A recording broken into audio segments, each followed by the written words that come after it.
Saanko ottaa nuuhkasun? Ota. Ja kyllä se on. On se. Hauste kurkku.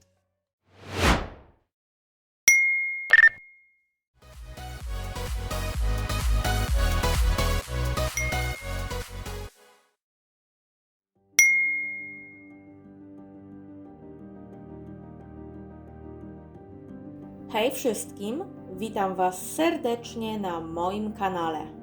Właśnie oglądacie kolejny film z serii Moi Eurowizyjni Faworyci. Obiecałam Wam dzicz i różnorodność i mam nadzieję, że się nie zawiedziecie. W tym odcinku poruszymy bowiem temat artysty pod każdym względem zupełnie innego od naszego poprzedniego bohatera.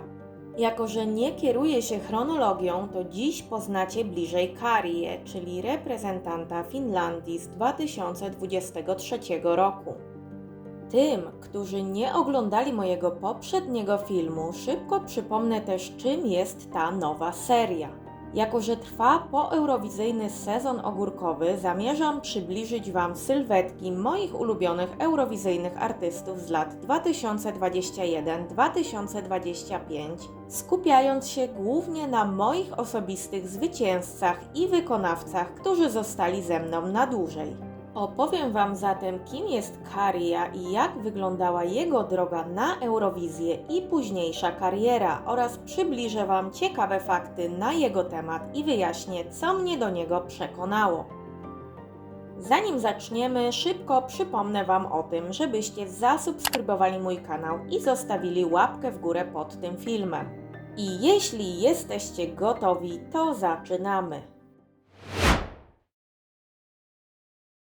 Zacznijmy od samego początku. 21 października 1993 roku w Helsinkach na świat przychodzi Jere Pöyhönen, którego dziś znamy pod pseudonimem artystycznym Karia. Wychował się on jednak w mniejszym mieście Vantaa pod Helsinkami. Zainteresowanie muzyką towarzyszyło mu od dzieciństwa, a dokładniej od momentu, gdy jako dziecko na święta dostał w prezencie plastikowy zestaw perkusji dla dzieci. Choć jego pasja do muzyki miała wtedy pierwszą szansę, by zaistnieć, to przez większą część jego życia pasja ta współistniała także z innymi zainteresowaniami, takimi jak na przykład gra w hokeja. Swoją drogą Karia sport traktował trochę poważniej niż mogłoby się wydawać, był on bowiem częścią lokalnych hokejowych drużyn juniorskich. To, co interesuje nas jednak najbardziej, to muzyka. Muzyka, dla której nasz dzisiejszy bohater rzucił hokeja. Rok 2014 to rok, w którym Karia zaczął zajmować się muzyką. Zanim przejdziemy jednak do momentu, w którym prawdziwy początek miała jego kariera, musimy opowiedzieć też o jego problemach zdrowotnych, które ukształtowały to, kim Karia jest dziś.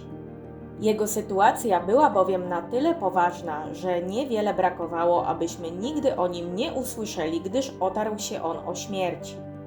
Punktem zwrotnym w życiu naszego dzisiejszego bohatera była operacja usunięcia jelita grubego wskutek ciężkiej choroby.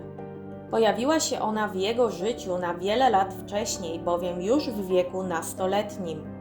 Z czasem jednak jego stan był coraz poważniejszy i choroba stawała się coraz większym problemem, aż w końcu stała się realnym zagrożeniem. Zagrożeniem na tyle ogromnym, że w 2014 roku operacja, którą przeszedł, była tą ratującą jego życie. Trafił bowiem do szpitala w stanie ciężkim i spędził w nim wiele czasu na rekonwalescencję. Jak wspomina sam Karia, w najgorszym momencie ważył zaledwie 49 kg i był cieniem samego siebie.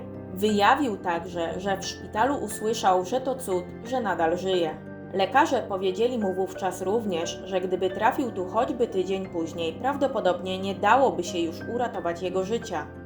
Podczas walki z chorobą złamał się także jego stan psychiczny i myślał on o zakończeniu swojej ziemskiej podróży samemu.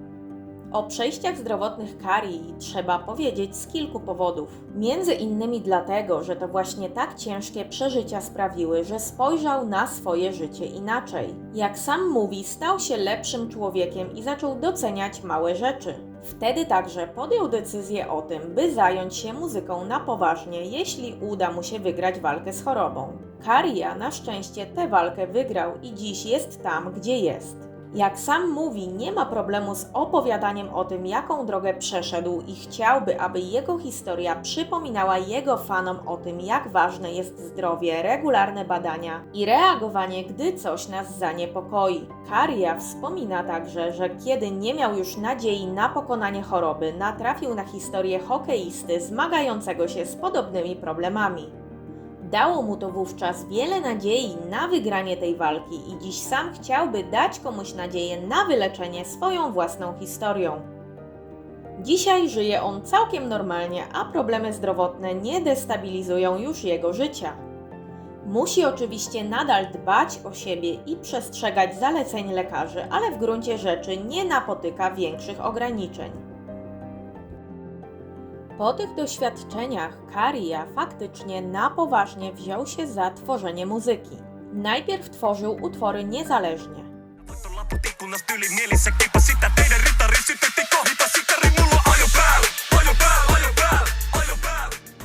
Ale już w 2017 roku udało mu się podpisać pierwszy kontrakt z wytwórnią. I to wcale nie z pierwszą lepszą wytwórnią, gdyż jego pierwszą było Monsp.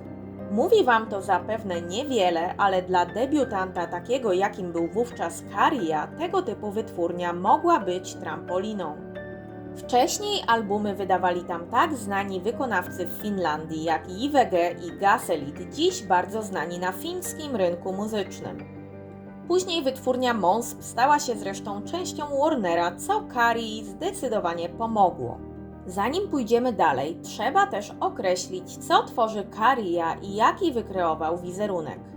Przede wszystkim jego styl muzyczny z początków kariery jest względnie podobny do tego, co tworzy dziś. Nie przeszedł on drastycznej ewolucji muzycznej, pozostaje wierny pomysłowi na siebie, który miał już na starcie. Kariya od początku stawiał na mocne i oryginalne połączenie rocka i rapu. I choć jego pierwsze utwory różnią się od dzisiejszych, to sam zamysł wciąż jest bardzo podobny. Media zwykły opisywać, że muzyczną inspiracją Karyi jest zespół Rammstein. Co ważne, sam raper mówi, że nie próbuje nikogo kopiować i choć lubi różnych wykonawców, to nie chce ich naśladować, by nie stać się czyjąkolwiek imitacją. W swojej muzyce często nawiązuje też do hazardu, na czym właściwie oparty jest cały jego wizerunek, włącznie z pseudonimem. Jego artystyczny pseudonim dość ciężko dosłownie przetłumaczyć na polski, więc najlepiej będzie wyjaśnić, że generalnie w języku fińskim funkcjonuje takie określenie jak karja raha. Oznacza to szybki zarobek, a dokładniej pakowanie pieniędzy. Sufiks ja, w zależności od gramatyki danego słowa, w języku fińskim służy do określania czyjegoś zajęcia, zawodu lub stworzenia rzeczownika dla czyichś umiejętności. I to właśnie w ten sposób powstał pseudonim Karyi, którego dosłownym tłumaczeniem jest pakowacz albo zawijacz. Jak mówi sam Kariya, hazard zna od 15 roku życia, ale jest dla niego formą rozrywki i nigdy nie przysporzył mu on problemów. Raper pytany o to w wywiadach zwykł podkreślać, że hazard jest rozrywką, do której należy podchodzić odpowiedzialnie i nie chce nikogo zachęcać do grania. Wręcz przeciwnie. Jego postać zbudowana na tematyce hazardu ma według niego być także przestrogą przed nieodpowiedzialnym podejściem do tego tematu. Olipa kerran mies. Aivan tavallinen arjen mies. Eräänä kauniina päivänä hän saapui ruokakaupasta autolleen. Jotakin oli pahasti vialla. Auto ei käynnistynyt.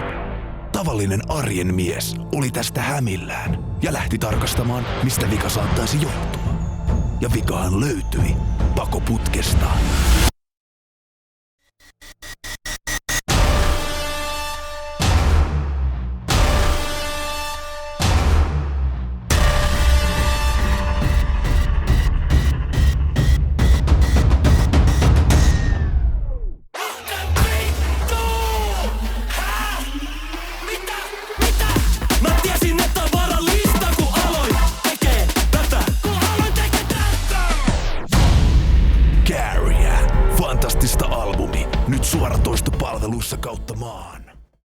Kolejnym dużym przełomem w jego karierze był rok 2020. Kariya wydał bowiem wtedy swój debiutancki album. Miało być pięknie, a tempo jego rozwoju miało przyspieszać, ale nagle cały świat spowolniła pandemia. Jak wszyscy pamiętamy, imprezy masowe były wtedy odwoływane. I taki los podzieliły również wszystkie zaplanowane koncerty Karyi. Na tamtym etapie jego życia nagle pojawiły się także inne problemy natury osobistej, co sprawiło, że nasz dzisiejszy bohater przeszedł załamanie i musiał odnaleźć się na nowo. Wspomina także, że podczas tamtych trudności zrozumiał, że w przeszłości nie zawsze był przyjaźnie nastawiony do świata, ale jego wszystkie doświadczenia życiowe pozwoliły mu na nauczenie się szacunku do otoczenia. Przez te zawirowania na pewien czas stracił nawet zainteresowanie muzyką. Na szczęście udało mu się je odzyskać, a z czasem także obostrzenia pandemiczne zaczęły być luzowane, dzięki czemu był w stanie koncertować.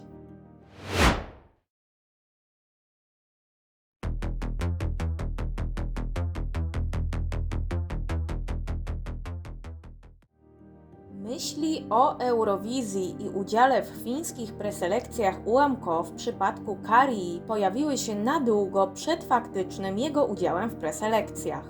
Fiński nadawca Yle kontaktował się z nim bowiem już wcześniej i proponował mu udział w walce o Eurowizję. Kariya odmawiał jednak, gdyż nie czuł, że ma odpowiedni utwór do zaprezentowania Europie. Jak sam przywołuje, nie był on zainteresowany uczestnictwem dla samego uczestnictwa. Jeśli miałby brać udział w preselekcjach, to tylko z piosenką, z którą mógłby je wygrać. W końcu jednak dość przypadkowo narodził się pierwszy zarys Cha Cha Cha. Pomysł na tę piosenkę pojawił się bowiem podczas jednego z wyjazdów Karyi z producentami. Jak wspomina, słuchali wówczas Rammsteina, a on wygłupiał się, aż ktoś zwrócił uwagę, że jego ruchy wyglądają, jakby tańczył czacze. I tak zaczęła się historia piosenki, którą wszyscy doskonale dziś znamy. Utwór niedługo później faktycznie powstał, a Kariya zrozumiał, że właśnie z taką piosenką mógłby wziąć udział w UAMKO. I tak też uczynił.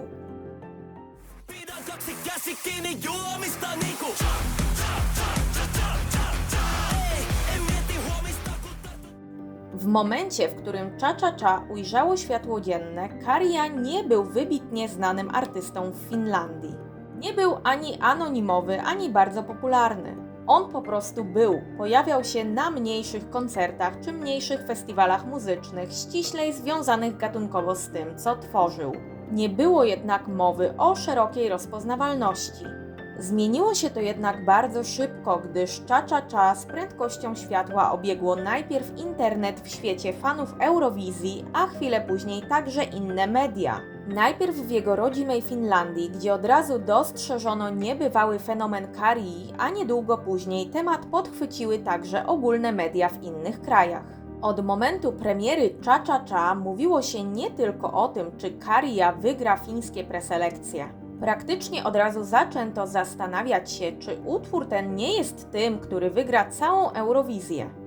To wszystko działo się na etapie, w którym Kariya nie zdążył wygrać jeszcze nawet UAMKO. Świadczy to o statusie, jaki uzyskał utwór Cha Cha Cha niemalże od samego początku. Dla nikogo nie było także zaskoczeniem, że Kariya niedługo później wygrał swoje preselekcje. I to wygrał niesamowicie wyraźnie, ponieważ zdobył przeogromną ilość punktów, aż 539. Abyśmy dobrze zrozumieli skalę tego zwycięstwa, trzeba tu przypomnieć, że Portion Boys na drugim miejscu zdobyli zaledwie 152 punkty. 539 pistettä. Wow! 539! Voittaja ja Suomen seuraava Euroviisu-edustaja. I tak rozpoczął się pewien nowy etap. Absolutny szał, który zwłaszcza w Finlandii sięgnął zenitu. O Karyi mówili wszyscy i wszędzie, a wsparcie dla jego udziału w Eurowizji było widoczne na każdym rogu. W charakterystyczne zielone bolerko ubierane były nawet posągi w Helsinkach. Tu na zdjęciu widzimy przykład tego, jak przystrojono dworzec główny w fińskiej stolicy.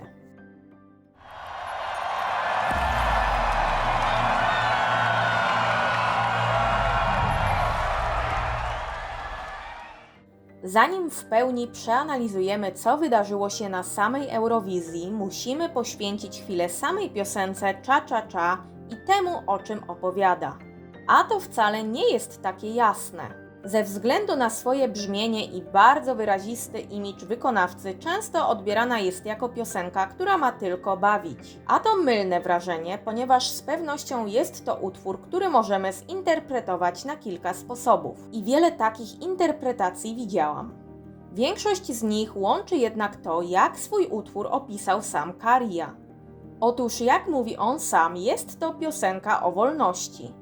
O tym, że każdy z nas ma lepsze i gorsze dni i często ludzie próbują odreagować te gorsze chwile w bardzo prosty sposób, pijąc alkohol.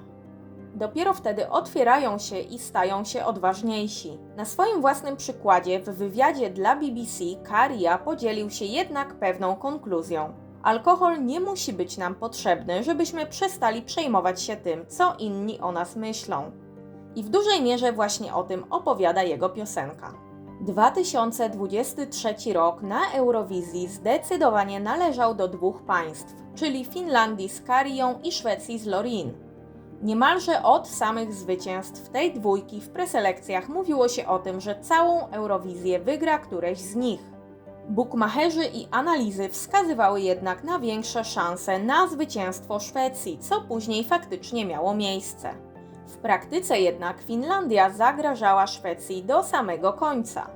Kariya zajął ostatecznie drugie miejsce, zdobywając 526 punktów z całego głosowania. Jako że wygrał głosowanie telewidzów, bardzo szybko dla wielu fanów stał się jednak prawdziwym zwycięzcą, co do dziś jest podnoszone i powoduje napięcia głównie między fanbazami Loreen i Kariyy. Fakty są jednak takie, że Finlandia nie wygrała wówczas Eurowizji, ale zdecydowanie przywróciła swoją pozycję w konkursie, a sam Kariya od tamtej chwili rozpoczął zawrotną karierę w Europie.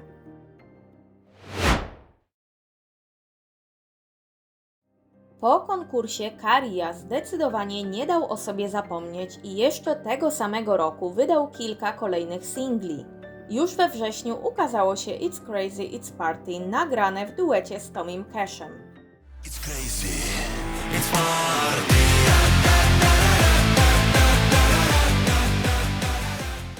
Utwór ten jest swojego rodzaju kontynuacją tytułowego eurowizyjnego hasła Kariyy. It's crazy, it's party! Co ciekawe, Tommy Cash pojawił się na tegorocznej Eurowizji i był mocno wspierany przez Kariyę, ale do motywu jego przyjaciół biorących udział później w konkursie przejdziemy jeszcze za chwilę. Do końca 2023 roku opublikował jeszcze dwie kolejne piosenki.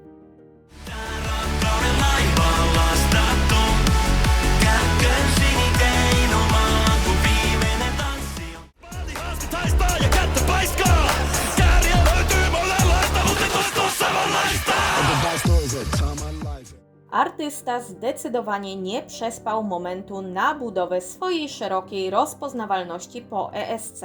Koncertował w Europie z dużym powodzeniem oraz regularnie wydawał kolejne utwory spotykające się z zainteresowaniem publiczności. Początek roku 2024 to moment, w którym światło dzienne ujrzała również kolejna piosenka naszego dzisiejszego bohatera w kolaboracji z kimś, kto brał udział w tegorocznej Eurowizji. W lutym 2024 roku wydana została bowiem piosenka pod tytułem Ruoska, nagrana w duecie z Eriką Wikman.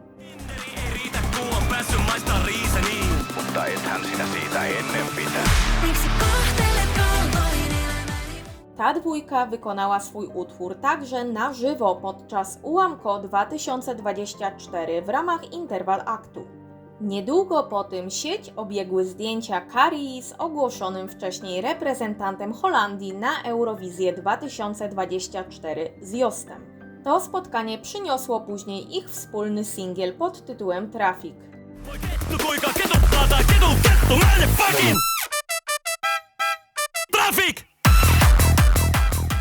Kariya od 2023 roku to także stały bywalec samych eurowizyjnych show, a mowa tu głównie o interwalach. W 2024 roku został zaproszony do Szwecji, by wykonać Cha Cha Cha. I był to o tyle ciekawy interwal, że nawiązywał on do bitwy Lorin ze Szwecji i Karii właśnie. Szwedzcy organizatorzy chcieli w zabawny sposób przeprosić, że wygrali i zabrali Finlandii szansę na zwycięstwo, przez co wstępem do wykonania cha-cha-cha był taniec muminków, notabene w towarzystwie tancerzy w ręcznikach i z witkami z sauny, co jest jeszcze bardziej zabawne, gdy dziś możemy to traktować jako zapowiedź crossoveru eurowizyjnego Szwecji i Finlandii, który miał miejsce w tym roku.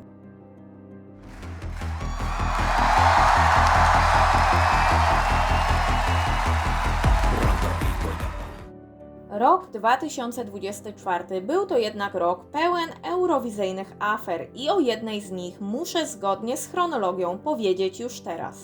Zapewne pamiętacie zeszły rok i to, co wydarzyło się w kontekście Josta, o którym mówiłam wcześniej. Został on zdyskwalifikowany tuż przed wielkim finałem, co skutkowało ogromnym skandalem. Tego roku Käärijä miał także podawać punkty fińskiego jury w finale, z czego wycofał się dosłownie w ostatniej chwili. Do dziś nie znamy dokładnych przyczyn, ale ogłaszając swoją decyzję, Käärijä określił, że podawanie przez niego punktów byłoby nie w porządku. Te słowa można interpretować na różne sposoby, a najbardziej prawdopodobne powody mogły być dwa. Pierwszy z nich to właśnie dyskwalifikacja Josta, z którym Käärijä zdążył się wcześniej zaprzyjaźnić, a którego zdyskwalifikowanie odebrane zostało jako olbrzymi skandal w całym środowisku eurowizyjnym. O drugim możliwym powodzie powiem Wam jednak w kolejnej sekcji. Rok 2024 to także rok, w którym jesienią ukazał się pierwszy poeurowizyjny album Käärijä. Zawierał on znane z Eurowizji cha-cha-cha plus single wydane po konkursie oraz dużo nowej muzyki.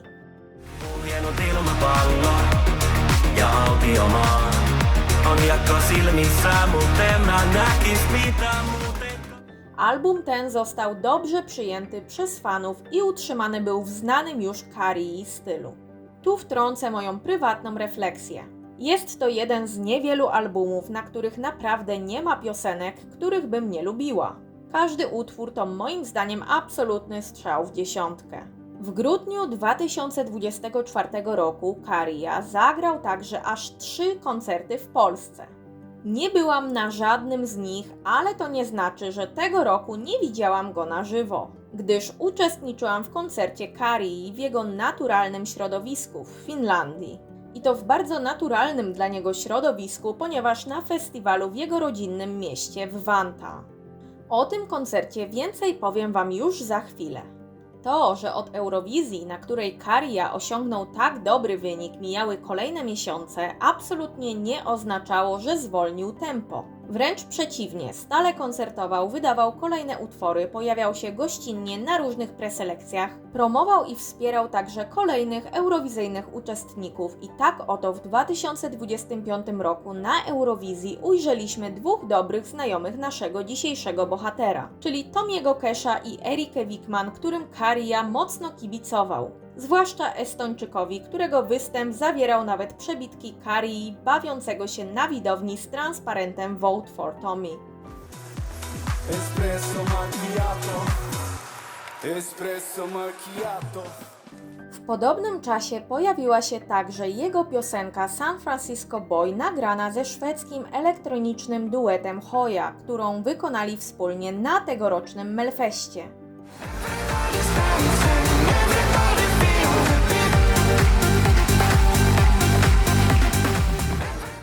I tu historia zatacza pewne koło, ale o tym być może dowiecie się więcej wkrótce. I dosłownie najnowsza historia kariery reprezentanta Finlandii z 2023 roku pisała się na naszych oczach całkiem niedawno, gdyż znowu zatoczymy pewne koło. Käärijä tuż przed tegoroczną Eurowizją nagrał także duet z zeszłorocznym reprezentantem Chorwacji Baby Lasagną, który stał się rok temu podobnym fenomenem co sam Käärijä. Ta dwójka miała również szansę wykonać swoją nową piosenkę podczas interwalu w Bazylei.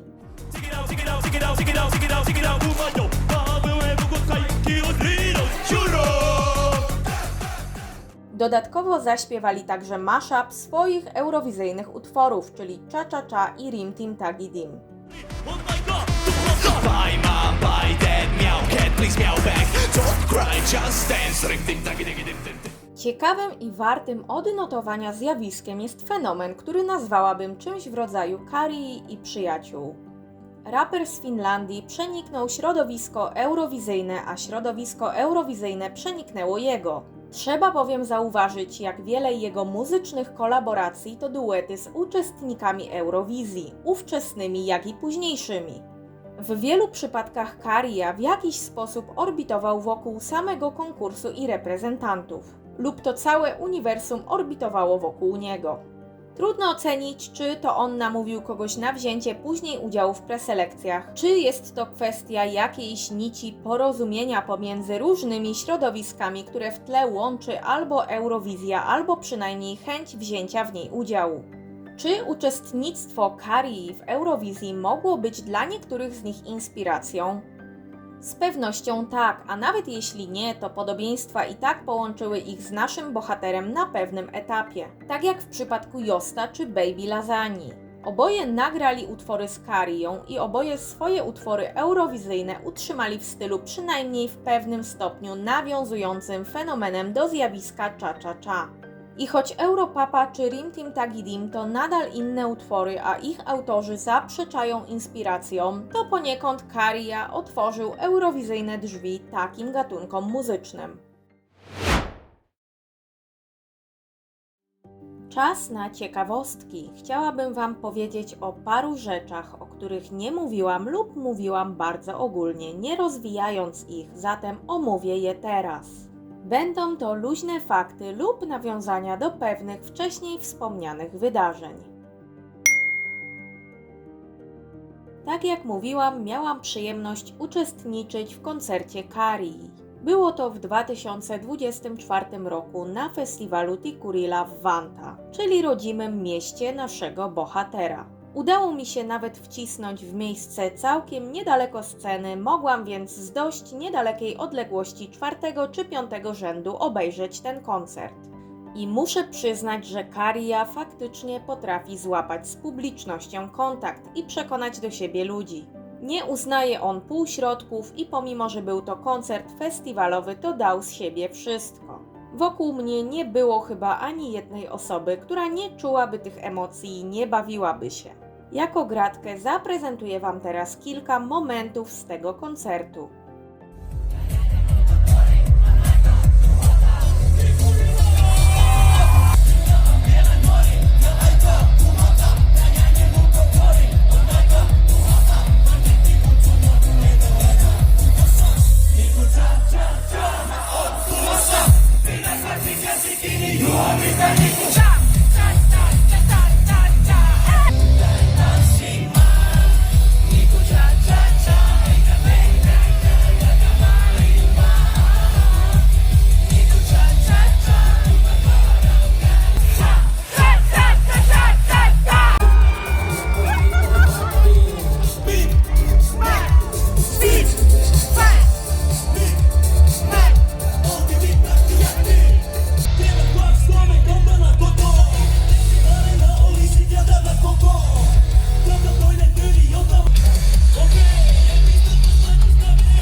W uniwersum naszego bohatera funkcjonuje też jego sobowtór, tzw. Haria. Często pojawia się on na koncertach Karii, a także w jego social mediach. Według niektórych źródeł Haria reprezentuje ducha Karii z przeszłości, gdyż często ubrany jest w żółty strój, w którym Karia zwykł pojawiać się w erze przedeurowizyjnej. Spotkałam się także z wersją, że Haria odgrywa rolę młodszego brata Karii, którego rodzice wciskają wszędzie tam, gdzie jest Karia. W rzeczywistości sobowtór ten po prostu jest jego dobrym przyjacielem, który prócz odgrywania swojej roli jest po prostu po to, by czasem wywołać jakieś dodatkowe zamieszanie. Tak jak mówiłam wcześniej, tuż przed i po Eurowizji fenomen Karii z wielką siłą uderzył w Europę, a manifestował się zwłaszcza w Finlandii. W związku z tym na rynku pojawiło się bardzo dużo produktów, np. spożywczych, nawiązujących do Karii lub przez niego sygnowanych. Było tego naprawdę sporo. Najczęściej produkty te nawiązywały zieloną kolorystyką do stylistyki wizualnej Karii z eurowizyjnej i poeurowizyjnej ery. W przypadku produktów spożywczych często korzystano z faktu, że w tekście cha-cha-cha pojawia się pina colada i produkty o smaku tego drinka były sygnowane przez Karię. Istniały na przykład lody cha-cha-cha zielone o smaku pina colady właśnie. Na rynek wypuszczono także 5% kariowego drinka pina colada w puszce. Karia stał się także ambasadorem fińskiej marki Oddly Good, której niektóre produkty można kupić też w Polsce. Swojego czasu istniały również kariowe deserki jogurty tej marki i można było je kupić w niektórych polskich marketach. Miałam okazję jeść ten deserek o smaku pina colady i był naprawdę świetny, ale od dawna nie widuję go już w żadnych sklepach. Nawet w zeszłym roku w Finlandii nie spotkałam podobnego produktu, choć przyznaję, że rozglądałam się w kilku fińskich sieciówkach, bo chciałam wówczas kupić coś kariowego, ale nie szukałam z uporem maniaka. Nie znaczy to oczywiście, że tych produktów w sprzedaży w Finlandii już nie ma. Jeśli jest tutaj ktoś z Finlandii, to może dać mi znać, co sygnowanego przez Karię można jeszcze tam dziś zjeść. Jeśli będę za jakiś czas w Finlandii, a będę raczej na pewno w bliżej nieokreślonym jeszcze terminie, to gdy zakupię coś z kariowej spożywki, to dam Wam jakiś update. Parę chwil wcześniej opowiadałam Wam o występie Baby Lasagne i Karii w ramach interwalu na Eurowizji 2025. Opowiadałam Wam także o przyjaźni Karii i Josta zdyskwalifikowanego w zeszłym roku tuż przed finałem. W tym roku na samym końcu występu z Baby Lasagną, dziękując publiczności, Karia wykrzyczał do kamery także Europapa, czyli tytuł zdyskwalifikowanej piosenki Josta. Papa, thank you! Thank you so much, Europe! W związku z tym w social mediach od razu pojawiły się sugestie, że występ ten mógł być swojego rodzaju hołdem dla przyjaciela Karii. Nie zostało to jednak nigdzie oficjalnie potwierdzone, choć myślę, że tego typu rzeczy nie trzeba potwierdzać, bo mówią one same za siebie.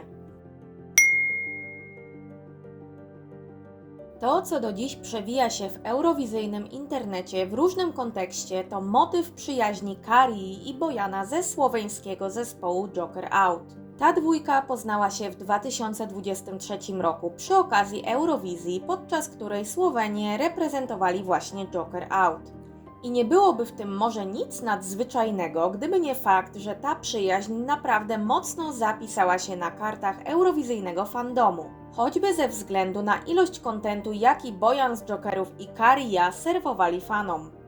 Na pewnym etapie zaczęły się nawet pojawiać w związku z tym drobne kontrowersje, nie były one jednak na tyle znaczące, by komukolwiek poważniej zaszkodziły. Ich przyjaźń przetrwała próbę czasu. I ze względu na nią zespół Joker Out zyskał w Finlandii większą rozpoznawalność niż zyskałby zapewne gdyby nie Karia. A jest to o tyle ciekawe, że zespół wykonujący muzykę głównie po słoweńsku naturalnie musi mierzyć się z barierą językową w Finlandii, co w większości tego typu przypadków byłoby zapewne barierą nie do przejścia. Karia pojawił się nawet podczas koncertu Joker Out w Helsinkach i do dziś, choć już o wiele rzadziej, Bojan i Karia mają różne interakcje między sobą. Tymczasem zespół Joker Out w Finlandii ma zaplanowane koncerty nawet na rok bieżący.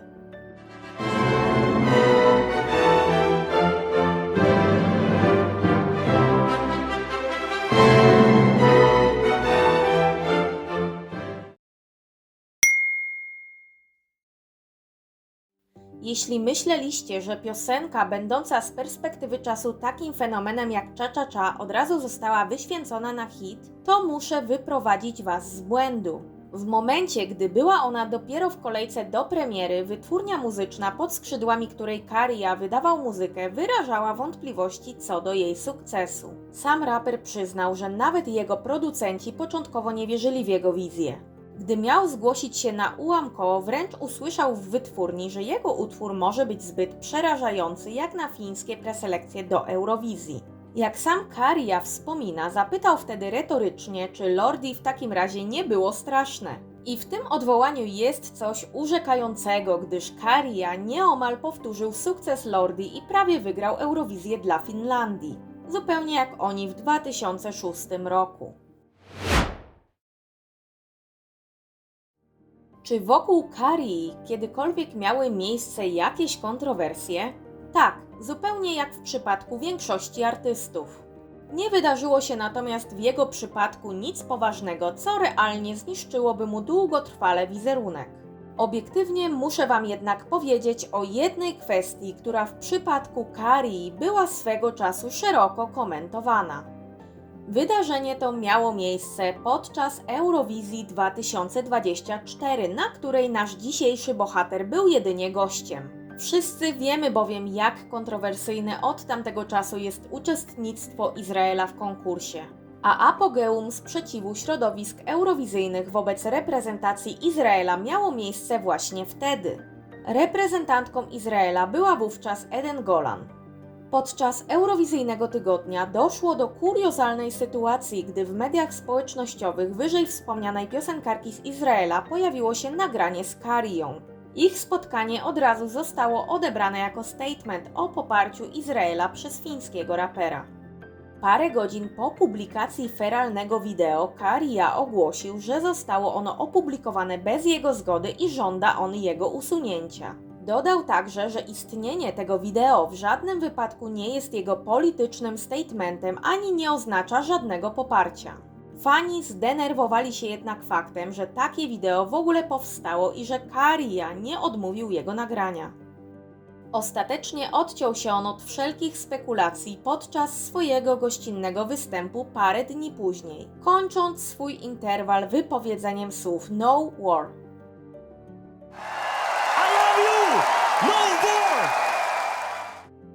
Warto przypomnieć także wcześniejszy motyw Käärijä w ostatniej chwili rezygnującego z podawania punktów fińskiego jury.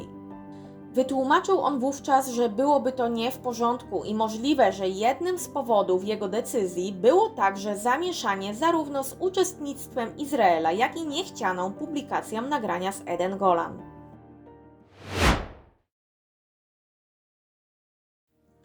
W całej postaci Käärijä bardzo podoba mi się to, że możemy się z nim w wielu miejscach utożsamić.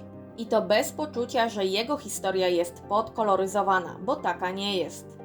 Każdy z nas ma problemy, często także poważne. Przechodzimy przez inne rzeczy, ale miewamy podobne załamania i zwątpienia. To, co pokazuje nam przykład Käärijä, to to, że nie należy się wstydzić tego, co nam się przydarzyło, a z wielu kłopotów możemy wyjść silniejsi. Każdy z nas popełnia też błędy i nawet własne błędy można zrozumieć i wyciągnąć z nich wnioski. Imponuje mi szczerość, z jaką opowiada zarówno o swoich problemach, doświadczeniach, jak i potknięciach. Podoba mi się także to, że stworzył on swój wizerunek na bezpośredniej formie przekazu. Jest konkretnie, mocno i często bezceremonialnie, ale jest autentycznie.